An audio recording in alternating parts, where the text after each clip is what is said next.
Hey, what up? Hello, everyone, and welcome back to the Tonic Accord podcast. Alex Kapitko here, and today I'm lucky to be joined with someone who not only is one of my best friends, but also he's someone that I've just known for a really long time. I think, John, we've probably known each other since we were first grade. Yeah, and so Jon is actually, he's been in the Navy since high school, just got out, and I'm excited to see what he does from that. But he brings some interesting perspective, interesting expertise to the topic of guns, police reform, politics, and just kind of everything. So we've been wanting to do this for a while, Jon. So how are you? I'm glad to have you here. Yeah, dude, it's awesome to finally be home for a little bit, enjoying the fresh mountain air. And finally be able to sit down with you. I've been talking about it for a minute, so it's I'm excited.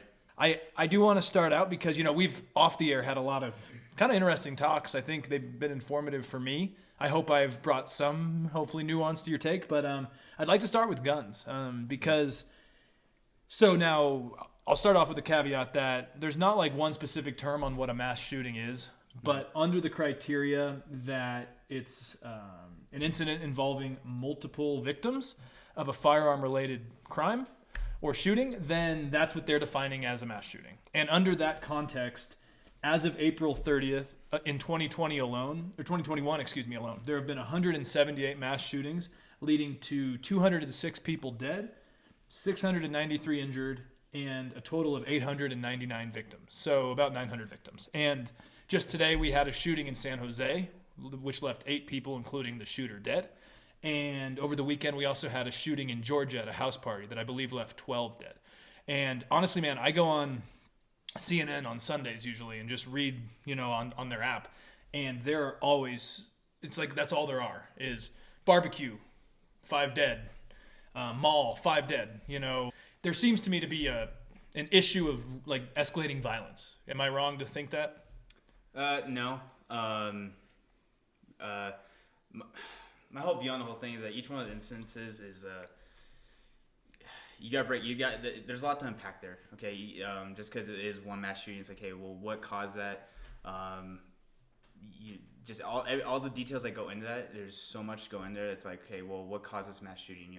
Was it at an inner city area? Was it, like I said, a random family barbecue? Was it somebody that has in the wrong mental state? Let me interrupt you real quick. Yeah. Why is it important that I'm talking to you about guns? Like, what's your background involving guns that would make you a reputable source? So I've been around guns ever since I was a little kid, and this actually kind of comes into it a little bit. But I've been around guns ever since I was a little kid. My parents both taught me very well how to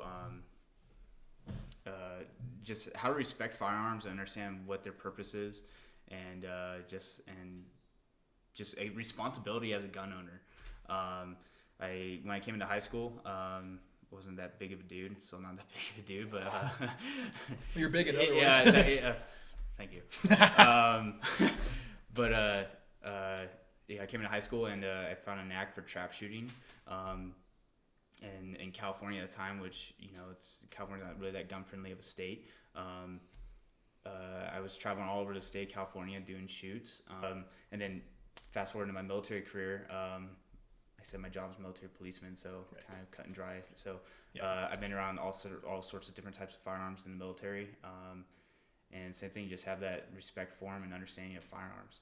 So did I answer your question? Yeah, no, absolutely. Like it's just important to know that I didn't just find Jon on the street and say, hey, this guy has cool tats. He looks like he knows a lot about guns, so let's bring him in here.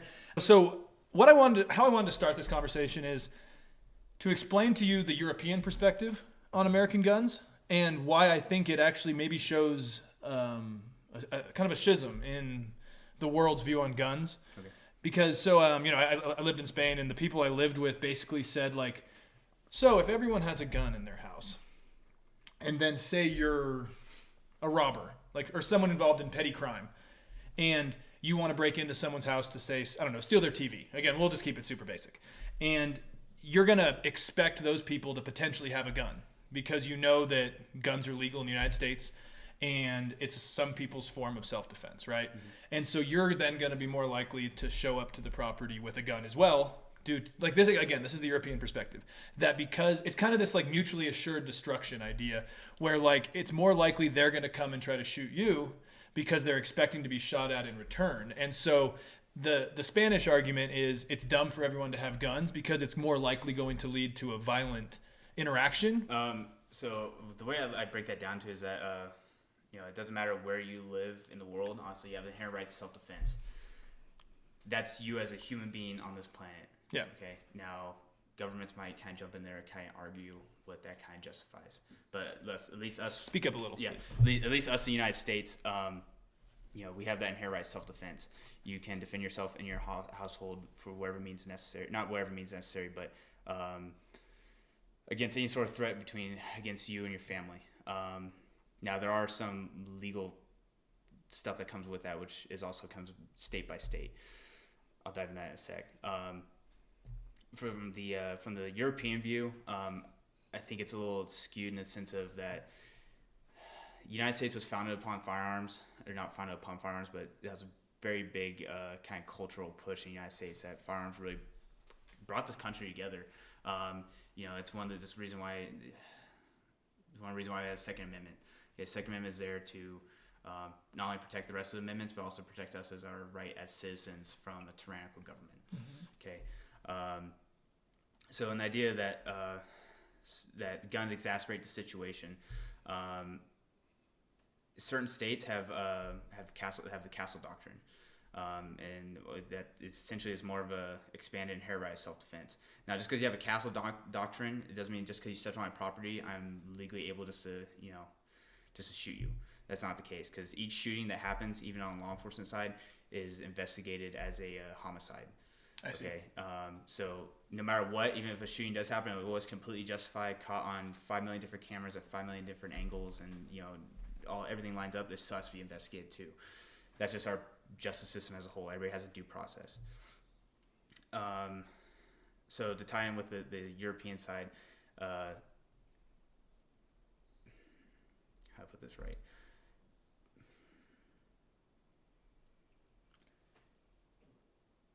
It's United States is a lot different than Europe.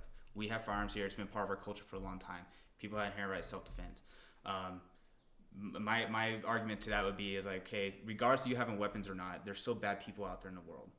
Okay, if somebody wants to break into your household and cause whatever harm it may be, okay, what are you gonna do to defend yourself and your family? Okay, I know for Hawaii, because I currently live in Hawaii. Hawaii state law says for their inherent right self-defense law, I don't know exactly which one it is, but is that you have to try to retreat as much as possible before you exercise that inherent right self-defense. So if somebody breaks into your house, you're supposed to go out the back door. Right. And then call 911 and let the cops respond to it, which has some argument to it though.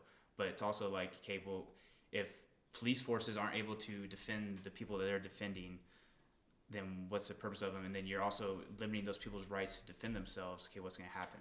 Now, I can understand the other side of the argument of, okay, this can escalate into people exercising their right too much, which, I know it sounds a little bad, but it just comes from responsible gun ownership. So, I kind of ranting a little bit here. No, you're, yeah. But, okay, yeah, so there's a couple things there. From what I've gathered, and correct me if I'm wrong, because I do want to get back to the culture of guns. Okay. Because that was more what I want to kind of focus on for this point. But so from what I've gathered, the castle doctrine to me at least makes sense. It's basically the castle is your domain, it's your house, it's your property. You should have the right to defend it, right? I think a lot of people, myself included, have issues with the stand your ground policies, because those are basically, from my understanding, and I'm not an expert of all these gun laws, but from what I understand is the stand your ground basically is the castle doctrine, but instead of where you're at, or at your domicile or your domain, it's basically anywhere you are is stand your ground. Because there's been incidents in shopping malls or in road rage cases where the person gets away with shooting someone else because they can claim subjectively, it's a very subjective thing then to say self-defense, yay or nay, because basically what it's doing is extending the castle doctrine to anywhere your space is. And so there was a case, I want to say it was in Texas, but I could be wrong. But it was basically over an argument over the size of pets turned into a guy shooting a guy and his kids. And the guy can claim subjectively self-defense, while it's a tough one to actually prove. Okay, so my argument down is But should people should people be able to just openly defend themselves when they're in public and when maybe there's not a witness, let's just say, or there's not someone to actually say their life was at threat? Because it's arbitrary, in my opinion. So it ties in the same thing in law enforcement. Law enforcement is all about de-escalation. Right. Okay. The same thing happens if you get in a confrontation. To me, okay, if you're shooting somebody else over the size of a pet or road rage, okay, you got some. You already have some huge issues that really kind of come to the point of like, hey, are you a responsible gun owner, or not even that much? Are you a responsible citizen? Yeah. Okay, you're gonna escalate something to this point where somebody either has to lose their life or severely get injured. Yeah. Okay, it's all about de-escalation. A lot of states have concealed carry. You're able to get a concealed carry license. Okay, like, do you need to draw your weapon every single time? No, it comes down to basics of training. Okay, if you're able to de-escalate a situation, I'll have to draw your gun. If the dude's pissed off at you because you cut him off in traffic, okay, sorry man, sorry, I'll back off, whatever. Okay, instead of pulling out your gun and pointing at him and be like, hey, like, screw you too, dude, or whatever. That's not the right course of action, right? So, and ego comes into play in a lot of that. But just like, okay, if you're going to be a responsible gun owner, okay, you have to understand that with that comes the de-escalation. Now, if that person keeps coming at you and you're cornered and you have nowhere else to go, no way else to defend yourself, okay, then, draw that firearm and engage that individual until the threat is neutralized. Now, when I say threat neutralized, okay, not until that person's dead, but until the threat stops coming, which we can dive into that a little bit later. But yeah, to me, it just comes down to responsible gun ownership, responsible citizenship, and training. Okay? But now there's a perceived threat again, which I think is something important to talk about. So there was an example of hold on, let me look it up. Stand your ground. NRA. Another thing to add on to stand your ground law though too. Like I said before, any shooting that happens, it's going to go through the due process. No, absolutely. It's going to go through it. So I don't know what's happening in certain cases, and obviously, as we know, our justice system isn't perfect, so some people kind of fall through a little bit. But yeah, I mean, in that case, I mean, hopefully the jury understands that this person acted irrationally and should not have killed that person in a stand your ground motion just because the person was pissed off about the head size or whatever it was. Well, and so in this case, stand your ground basically came out of Florida, where there was this lady who was one of the leaders of the NRA. And I believe she was in her parking garage and saw a group of men that looked what she perceived, again, I want to use that word perceived, as a threat. And she didn't shoot them, but she thought to herself, why can't I have a firearm in case I am at threat? And now I understand in a vacuum, I understand that, right? That if you feel like you're at threat and you have nothing else to do, you should be able to defend yourself. Mm-hmm. But basically what she did was she helped pass laws in Florida that then actually was the first state to adopt stand your ground. Okay. And basically, let me read here. It says, Florida's unprecedented stand your ground law allows citizens to use deadly force if they reasonably believe their safety is threatened in a public setting. My issue with that language is that the problem is that, as we know, people are idiots sometimes. Yeah. People are trigger happy. People get nervous. Not everyone has the moral or psychological strength to be a police officer or a military officer or whatever. And so I don't know if I trust your average person with a gun being able to perceive if that's a worthy threat or if it's just their paranoia. And then there have been multiple people in Florida, and like Trayvon Martin was a perfect example of this type of case where he was a perceived threat, 17-year-old, dark neighborhood wearing a black hood. And what's his name? Was it Zimmerman? Yeah, Zimmerman perceived him as a threat and killed him, and he was given the benefit of the doubt as well. And to me, I don't know if that's security as much as it almost encourages vigilantism. I mean, like I said, I'm gonna hammer this home. It comes down to training. No, absolutely. I mean, you don't have to be a law enforcement officer or a military person to have the level, not like the level of training, but just you have to understand if you're walking out the door with a gun, you have to have that responsibility, understanding that like, hey, I may or may not have to use this today in order to defend myself. Mm-hmm. Also, in defending myself, I don't have to use this at all either. In the case of somebody being trigger happy, once again, it comes down to training. If you're not being responsible as a gun owner to go out and learn how to patch holes, because you decide to put holes in other people. If you're expecting to put holes in other people, okay, learn how to patch holes though too, because bullets go both ways. Yeah. Okay. 2, understanding your firearm, and 3, putting yourself in stressful situations. Not saying that you have to walk down, the crappy part of town and try to pick a fight or something like that though, but just if you're it's like living in Tahoe. Okay. Get 4-wheel drive. Okay, you're gonna need 4-wheel drive. Yeah. Okay. So if you're not expecting to, be in those situations, and then you're driving on a 2-wheel drive car, okay, then what's gonna, you're gonna run into some issues. Okay, but if you have a 4-wheel drive car, but you prep for it, okay, hey, if the power goes out, okay, make sure you're getting a fire for, whatever. That's it. Just kind of basic preparedness. But do you almost think we're giving too much maybe faith in people who are undertrained and expecting them to do the right thing? Because I do find that for some reason, I feel like the NRA has actually made the gun issue not only more toxic, but more muddled. Because I don't think that they're wrong in the fact that they want to protect gun owners and gun rights. But to me, over time, they're lobbying for basically dumbass laws and dumbass protections for guns where people should be treated like guns. People need to train. They need full, extensive training. And I feel like the NRA is muddling that by saying it's a natural right. And it's not a natural right. It's a constitutional right from our government. And also, the thing is when guns were, written into the Constitution, into the Second Amendment, right? It was a time we didn't have a military.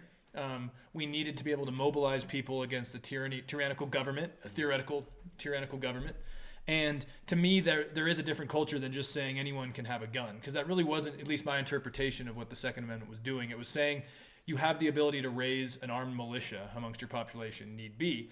And so then people can protect themselves with guns, but it doesn't mean that every citizen should just be blindly allowed to have a lot of guns without the proper training. And I think there's so many people that aren't properly trained. Okay, so so one part you said though is okay, it's your constitutional right to carry guns, but it's also your constitutional right or your inherent right as a human being to defend yourself.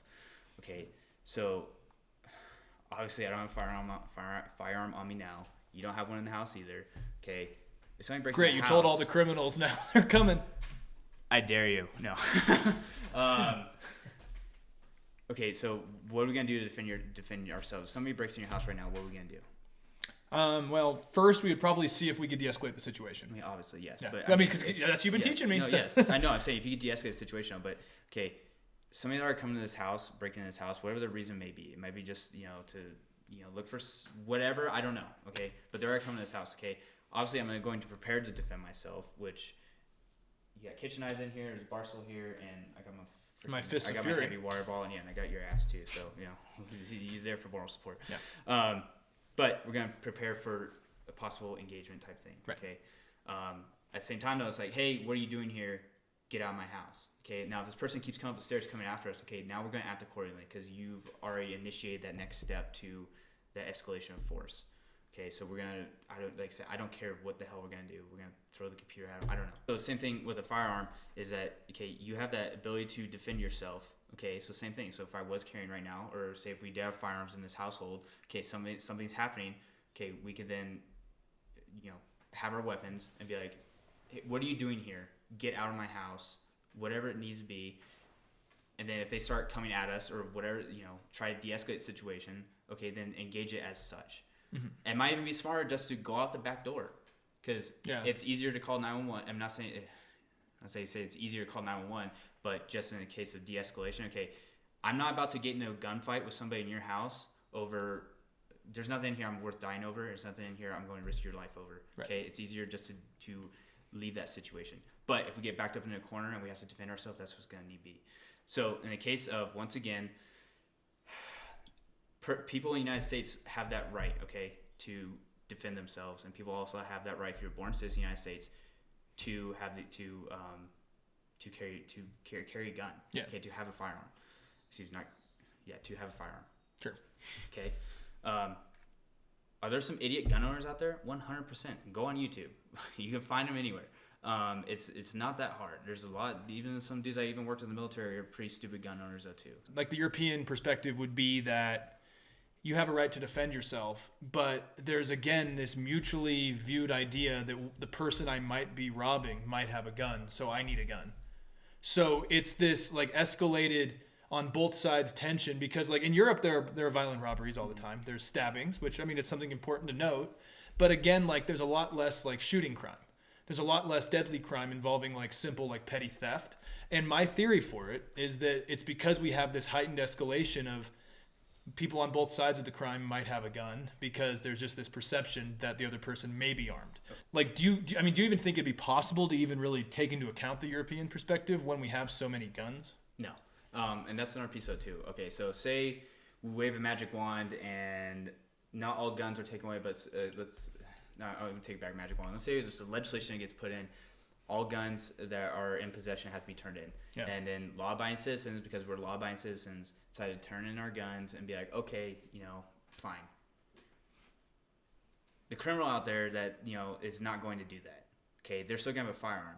So to tie in the side of the European side of it, where it's like, okay, well, guns are going to escalate the situation. Okay, well, the United States, okay, if you were to take away all law-abiding citizens' guns and somebody out in the street were to have firearms still because they're not going to turn their weapon, or there's going to be huge, I guarantee it, look at some parts of Australia, there's been huge black market gun areas that, that these guns are going into. Okay, they're going to realize this is a soft target. Okay, so if somebody were to come up here, see this household here, okay, understand that, okay, there was guns up here, now they're all taken away, and I know for a fact that they got handoff, police department, whatever. Okay, this is a soft target here. So all I got to do is come in here, point a gun in their faces, and call it good. Kind of a perfect example of this, like, you ever seen Law Abiding Citizen before? Yeah, good movie. So remember the first part of Law Abiding Citizen? Bad people come into his house. You don't know why they came into his house. Bad people came into his house.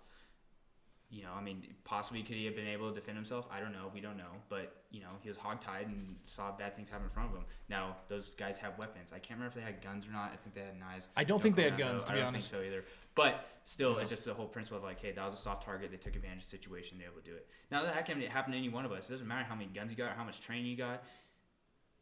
It's the right time, right time. Somebody can't break in your house and actually take advantage of the situation. But if you have that capability to stop that threat before it shows up, or de-escalate that threat, whether it be they go outside the door or they attack you and you end up shooting them in your house or whatever, that's kind of the nature of the beast on the whole thing. So basically what I'm kind of taking from what you're saying is that in a perfect world, and again, I'm not trying to put words in your mouth, this is kind of what I'm, it's good is that in a perfect world, maybe like the European model would work if there weren't already guns in society and there wasn't a culture around guns. Yeah, pull up how many guns. Right. I think if you pull up the numbers on guns, I think it's 86.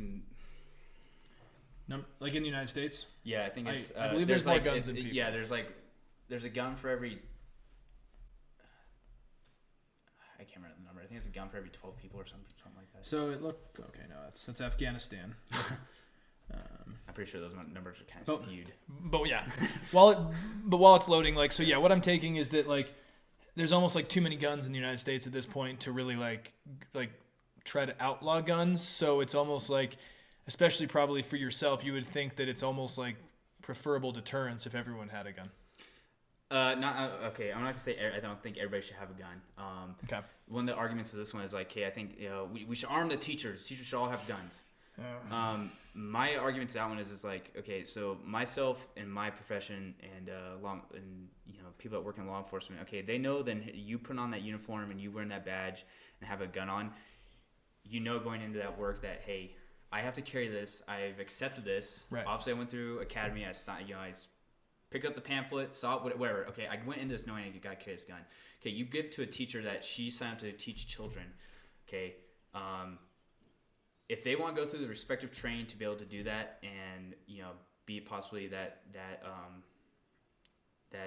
barrier within that school or whatever, and they want to go through the training of it, and actually, hey, I don't want to be a sacrificial lamb in this situation, because all the times you always hear about teachers sacrificing themselves for kids. Right. But if they're able to stop that threat, okay, then they want to do it. Like I said, now, do I think that everybody should have a gun? No. If you don't think you should have one, then don't get one.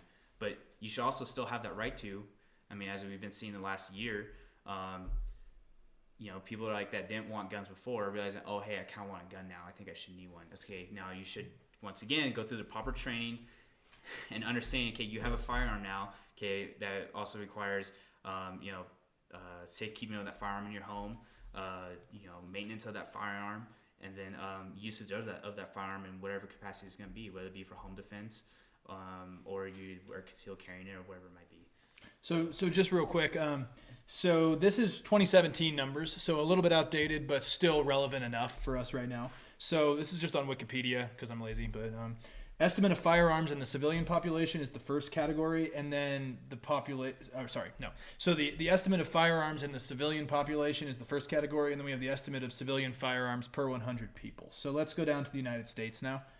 And what we have here for the United States is, 393 million guns, almost 394 million, and Americans were 326 million.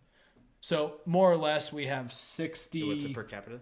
The per capita is 120.5 per 100 per 100 people. Yeah. So there are more guns per 100 people than people, and so you actually did convince me of this a couple months ago, and we talked about this off the air. And because again, I am actually for gun control because but again, I don't think that's I think why we keep doing what Gavin Newsom today said: rinse, spit, repeat, is because gun control to me hasn't been focused enough, A. And B, it's, again, when you look at these numbers, there are so many more guns than people. To me, it just seems like no matter what you do, A, the black market will still get them, and B, people aren't just going to give their guns back. So even if you stop circulation of guns now, they're still going to exist, And I also think, it's not mutually exclusive if you have mental health or if you're a violent person. I think we have to realize that when you kind of factor in mental health with the amount of guns, I think that also exasperates it. And we also have had a pandemic where people are angry, divisive, and I think this whole combination comes together into this. Another piece of the mental health part of firearms is the once again, just being a responsible citizen. Okay, if I know you're going to a bad spot, okay, and me myself, who I am to you, hey, I know you have some firearms. Okay, I'm going to come in, not break into your house, but I have a logical discussion with you and be like, hey, I'm going to take your weapons from you and then hold them for safekeeping until I feel that you're more comfortable getting back. And I would think that you would trust me enough to be like, hey, Alex, okay, you're good. Here, here's your stuff back, okay? No, yeah. She's big push this red flag law of you getting pissed off your neighbor because he didn't mow his lawn and he said fuck you. And you're like, yeah. Oh, okay, no, I call red flag law on him now, and that escalates into a huge different. It becomes a tattletale culture almost. Exactly. If you're able to identify a bad situation from happening, okay, stop it from happening. If not, choke yourself. I'm sorry, but if I see Alex going down a bad path, okay, I know he has guns, but I keep my mouth shut about it. No, that's stupid. And that's one thing that kind of pisses me off about is people want all these. We need more gun legislation, more gun control. We need more of this, and this. Okay, you need more neighborly type of and friendly people in your life. So but let me just push back a little bit. There's a great book called Bowling Alone, which talks about kind of the purpose problems in the United States and the community problems and the isolation, and you could attribute that, I think, to a lot of our kind of cultural decay, if you want to call it that. But again, we're not the only country with mental health issues. Yeah. We're not the only country with depression issues, but we're the only country that literally kids can't seem to go to school for a year without seeing their classmates shot up. We can't, I don't want to go to a movie theater right now. Every day there's at least a shooting with 5 people, at least. And it's become kind of a dice, which state, what time, what place. And to me, it's you can talk about the flaws of gun control measures and the red flag laws, but we're the only country with this problem. Mm-hmm. And there was the Port Arthur massacre back in, I think it was the 90s in Australia. Yeah, and that 35 was their last straw, wasn't it? Yeah, 35 people were killed in Tasmania. Mm-hmm. And they pretty much banned most assault rifles. They did not ban all guns. And I want to make that clear is that most of these countries at the left especially like to talk about they've banned all guns. They haven't. Mm-hmm. But they did something, and their gun deaths are down. Ours are always on the rise. And to me, that is something that just isn't kosher. It isn't working. So, what do you think we could do? Obviously, this is just bullshitting. I'll be honest with you, man. I know, quote, Dr. Jordan Peterson said you need to know the monster in order to fight it. It's something along those lines. I can't remember exactly what it was, but something along those lines, right? It's kind of yin and yang. Myself as a law enforcement officer or military police officer, at one point, Speak up a little bit. Sorry, yeah. At one point, I had a pistol on me with 45 rounds, and then I had a M4 carbine on me with 90 rounds, and then when I was on deployment, even more. What's stopping me from pulling that gun out and shooting the person next to me, or walking up into whatever and doing it? Okay. Well, you're trained, and you're. Well, exactly. Yes, but what I'm getting at though, it's like you're gonna have some of these lone wolves that you can't do a damn thing about it. Right. And I hate to say that, I really do, but you live in a population of this many people. Like I always say before, okay, can you get 40 people to sit around a campfire saying kumbaya and they live happily ever after? Yeah. Can you get 400? No, you're gonna have a couple nuts in there. Exasperate that up to what's the U.S. population? 300 million. Well, it's about 350. I would say. Okay, all right. So 350 million people.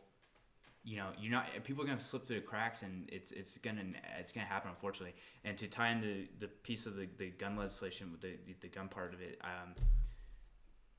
if you haven't broken a law or you haven't done anything bad, and you go out and buy a firearm for nefarious reasons, that's upon you. You are automatically, first off, you're already breaking the law because you're lying on the I can't remember what the ATF form is. The number, I think it's like 1073, I think, 4773. Anyways, but the form you fill out beforehand. Okay, you're already breaking the law already by filling out that sheet of paper saying, I think there's one check mark, one box in there you check where it says I do not plan on, doing stupid stuff with this, essentially. Okay, so you're already breaking the law there, and then you go get this firearm, and then you plan on doing nefarious things with it. Like I said, it comes down to responsible citizens. So, real briefly before we wrap this one up, yeah. Why do you okay? Well, this is a question inside of a statement. Okay. Should I take notes on this one? No, I think you're fine. The NRA's kind of stance has been don't fold, don't compromise, right? It's been kind of just hold your ground, no pun intended, stand your ground. And the thing is like they've been unwilling to compromise. While most Americans, 91% of Americans, in different studies that have been just compiled together, one way or another, right and left, red and blue, purple, black, whatever, they pretty much all Americans think there needs to be some sort of changes to gun control. Why do you think? Don't you think if the NRA was more willing to be, more willing to compromise, maybe we could get somewhere? Because they basically keep muddling the waters by any sensible thing is against what they want to do. So my look at this whole thing is that it's going to be, you give an inch, you take a mile. Mm-hmm. It's death by 1,000 cuts. We all know that the government does not go backwards in laws. Right. That's true. I know, for example, state of Hawaii right now is finally getting rid of their... So if you put a lift kit on your car, you have to go get a separate inspection for that. And then they have to go from there. So after 20 years that being in place, they finally amended it, and it's getting pulled out of the law form. So what I'm getting at though is it took 20 years for that to go through, and now everybody has a stupid law.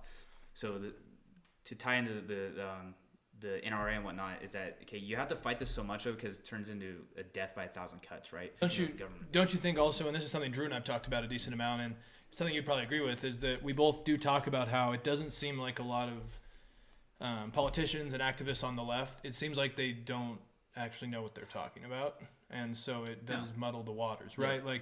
Perfect example, and I think you and me talked about this. One common thing, and if you don't know it, the first time I tell you, I'm gonna educate you on the subject and not be an asshole. Right. After that, I might give you. Then you might be a little. I'll be a little funny about it though. But one biggest thing is you have clips and magazines. Clips are just a small little stripper clip. It's for mostly for bolt action weapons or whatever. Stripper clip. 5-second videos. They're okay. No. And then you have magazines, which magazines are a common thing that you see in AR-15. Yeah. Okay. When you see somebody like a politician, perfect example is I think some senator from California. I can't remember his name though, but he said a 30-round clip can fire 30,000 rounds a second. Pretty much long story short. I don't buy it. Yeah, just look up center and gun laws in California, and you'll come up with the video. But it's when you present yourself with that, and you're not educated on the subject, why am I going to listen to you, especially as an educated gun owner? You know what I mean? And also this is something that I was late to. You've definitely helped educate me on it, and Like I have a lot of friends, especially in Europe, that will talk about how just getting rid of ARs, for example, assault rifles, would solve the issue. But there are a lot of like single shot rifles, a lot of semi-automatics that look like they're an M16 or whatever, but they're not, right? Like to me, that's also a big thing. Is just because a gun looks like it's a military grade weapon. What classifies an assault rifle? Just you as right. I'm not trying to like catch you. I would imagine the caliber of the bullet. No. What is it? Okay, so if I take a weapon into battle and I'm assaulting, the amount of rounds you can put out at one time? It's nothing. It's literally just a term that's used. Okay, AR stands for Armor Light Rifle. Armor Light was the first one to come up with that design of weapon. And then over time, I don't know where somebody coined it though, but I can assume that AR stands for Assault Rifle 15. No, Armor Light, and then it was a patent number 15 or 15th design in there. I see. Okay. But don't you think? I mean, don't you think though that that's probably part of the issue is that a lot of Americans who aren't informed, myself included, would probably just think that because they see war, they see the guns that are being used by militaries, and then they see someone at the shooting range having a gun that maybe looks similar to it. Like, don't you think that there's that misconception of they view that gun as the same one used by the special forces, and maybe that we need to do a better job of maybe don't make the gun look like a. No, I'll dive into even deeper than that. Well, let's not dive too deep. But I mean, like on a deeper, better example is that we have this kind of perversion of watching like John Wick, or James Bond, name your pick of action movie. Okay, that people have these guns. Okay, and we see what they're able to do in these movies with these guns. Yeah. Okay, and we automatically assume like I saw that in John Wick. That means this guy with that gun over there can do the exact same thing. That's not the case. Hollywood, yeah, exactly. Hollywood definitely muddies the water big time on that whole thing.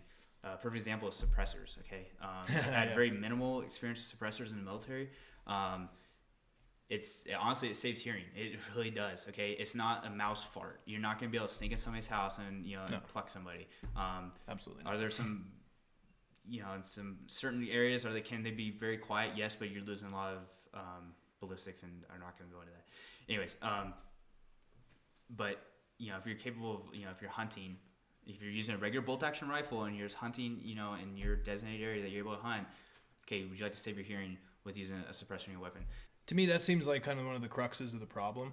Is like another argument. We'll do one more debunked one with you. Is a lot of people say, well, let's just get rid of assault rifles and only allow, let's say, pistols and hunting rifles, or shotguns and hunting rifles. Pick your ones.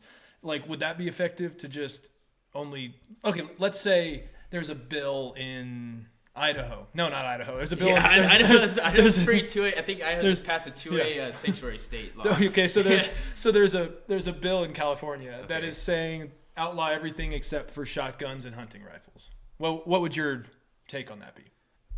It says death by 1,000 cuts. Okay, so you can't have these guns. Okay, you can't have these guns. Okay, well now you can't use lead-based ammo, so that limits down to this. Okay, then state of California, I think even said that you can't. I think it was after 2016. They passed a law saying that each gun that was manufactured or sold in the state of California had to have on the firing pin of the weapon, which firing pin is no bigger than the tip of a ballpoint pen for the most part. It looks like at least in an AR-15, it looks like a roofing nail. Okay. Kind of sort of similar size.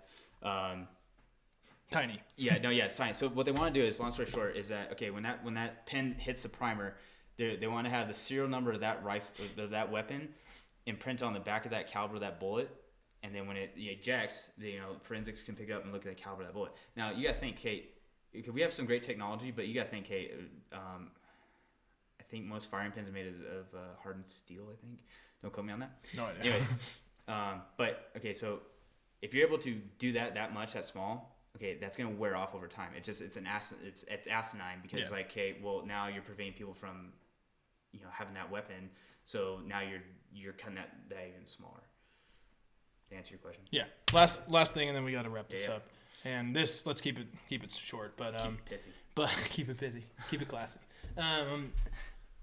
I feel like the NRA's new stances have been because there was this perception that Obama was going to take everyone's guns. Like, I'm just saying, I talked to a lot of gun owners, and there was this kind of perceived fear that kind of starting in the Obama administration. I'll be honest with you, when it really kind of kicked in was definitely after Sandy Hook shooting. But who's taking all your guns? I'm just curious. Well, that's the interesting part though too. I worked with a lot of people in the military that thought that people in black helicopters and black vans are gonna come rolling up to your house and kick in the door and they take all your guns. And it's like, okay, if they were to do a mass gun confiscation, like, hey, we are getting rid of X, Y, Z. Right. Okay, what are they gonna do? They're gonna have to invoke martial law because local law enforcement is not gonna be able to handle it. Right. They're not gonna be able to handle it in any sort of heavy way, shape, or form. So what are they gonna do? And I'm looking at my buddy across the way. It's like, dude, they're gonna get you to go walk the streets and go to each people's houses. Yeah, and who's going to do that? Exactly. And my biggest thing is like, okay, yes, I was in the military, but I'm also a U.S. citizen. I'm originally from, the Tahoe area. Okay, I'm not about to go walk, the streets of my hometown confiscating firearms. Right. That's just not my plan. That's not what I signed up to defend the Constitution for.